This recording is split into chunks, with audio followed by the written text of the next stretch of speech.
All right, welcome back to the Patriots Wrap with Gresh. We saw the Broncos today, and they got crushed by the Eagles. They are, I guess, who we thought they were. Granted, Philly's a good team. But now you look at their quarterback situation, probably Brock Osweiler we see in a week, but maybe Paxton Lynch.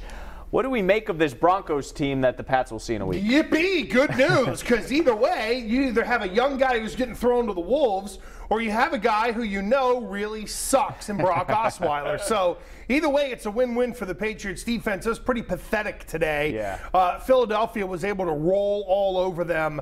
And look, they're no longer a great defensive team in part because their offense doesn't help them in any way whatsoever. So the Von Miller team, Aqib Talib, all these guys, what happened to their defense, and what can the Pats do to exploit them again? Well, again, there's no complimentary football, so they're on the field too long. There's a ton of pressure on them. And I think those guys know that if they give up more than 17 points, they're probably done.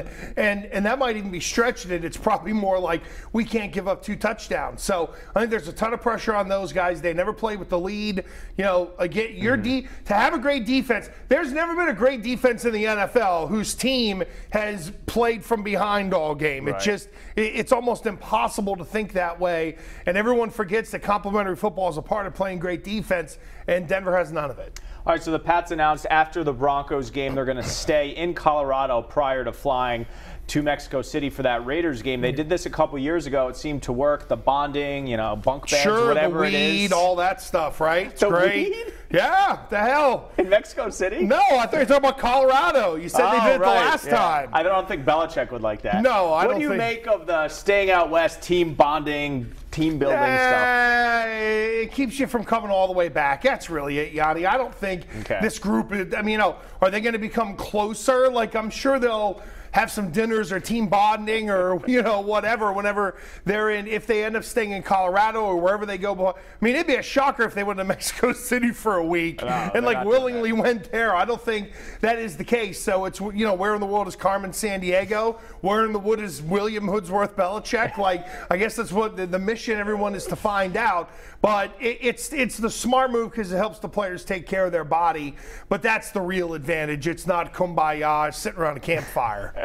All right, the perfectly placed bye week, week 9, 8 games prior, 8 games after. How will the Pats look any different second half of the season? I think you're going to see a crispness on offense.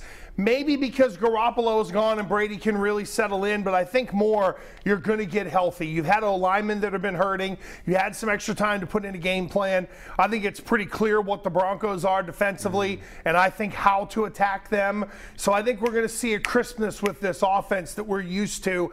Most of the guys on that roster know that when you get into November, that's winning time, and they've got maybe 2 weeks to be able to get the ducks in a row, but they're going to be eminently aware they have 5 of the next 6 on the road, and I think that's going to be the short-term focus. Kansas City loses today, so it's Pats and Pittsburgh currently tied first. Right now, Buffalo, Jacksonville, and Tennessee would all make the playoffs. AFC, pretty watered down. What'd you make of today's results?